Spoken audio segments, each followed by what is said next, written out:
Alhamdulillah dah 3 tahun lebih saya buat bisnes ni, memang saya rasa tak menyesal dan saya nak sangat perempuan semua berjaya juga. Dan sebelah kita ni Cik Saidah ni pun adalah salah seorang bukti kejayaan. Cuma saya nak dengar sendirilah, mungkin Cik Saidah boleh share dengan tim saya, inspire sikit kenapa mereka kena buat sungguh-sungguh. Apa event yang paling penting lah yang diorang kena pergi supaya boleh grow cepat. Kita kena buat bisnes sungguh-sungguh sebab kita tak tahu bila mana kita akan pergi. Kalau saya sendiri, saya inspirasi pada adik saya, Tuan Muda Allah Yarham, Tuan Muda Rahman.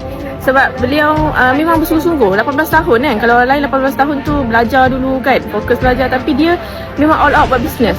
Dan Alhamdulillah sebab dia konsisten tu, walaupun dia tak ada, saya tengok banyak kebaikan yang dia dapat. Konten-konten dia masih lagi bermanfaat.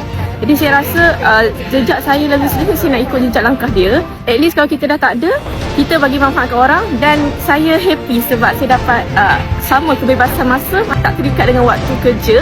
Kita buat bisnes ni untuk kita punya exit plan sebenarnya. Boleh nak berjaya dalam bisnes ni sebab sangat mudah. Suka Jihan dah sediakan semuanya. Dan saya rasa event paling penting adalah MBC.